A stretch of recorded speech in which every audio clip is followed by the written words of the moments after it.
আলহামদুলিল্লাহ ভালো। এটা নেহারির দোকান, এটা প্রায় 4-5 বছর এই যে আলহামদুলিল্লাহ চলে।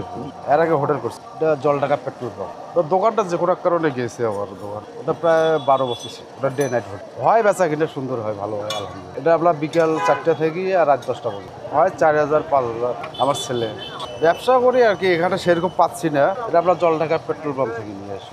হ্যাঁ, প্রতিদিনের সেল হয়, কিন্তু এটা একদিন আগে পাকে রাখার লাগে, সেদ্ধ করে রাখার লাগে, তারপরের দিন বেশি। ওটা সেদ্ধ করার লাগে, না হলে তো মানুষ খাইতে পারবে না।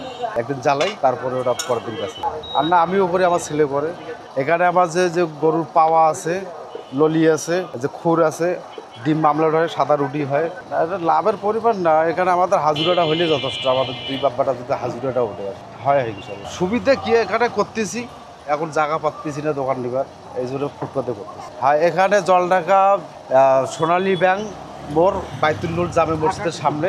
আমার নাম মোহাম্মদ জহুরুল ইসলাম, জলঢাকা বাজারটা। ভবিষ্যতে আমার বড় করে এই দোকানটা আমি বড় করি, করার ইচ্ছে আছে, কিন্তু আমি জায়গা পাচ্ছি না প্লেস মতো, এই জন্য করতে পারছি। শুধু বাড়িটা করছে, আমার 2 ছেলে, মেয়ে নাই। আপনি এখানে কোথা থেকে আসছেন? আমি হলাম, আমার দেশের বাড়ি হলো বরিশাল, বলা বরিশালে। আমার এই জায়গায় বিজনেস আছে।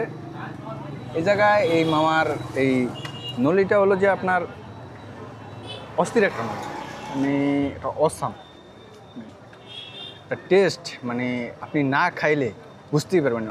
এই জায়গায় আমি খাই, প্রায় সময়ই খাই, মানে মামার খাবার অনেক টেস্ট। দাম কেমন? দাম অনেক কম, মানে আপনার 120 টাকার ভিতরে ভালো খাবার পাওয়া যায়, মানে সন্ধ্যার একটা নাস্তা ভালো ভালো হয়। ভালো না? হুম। ঠিক আছে।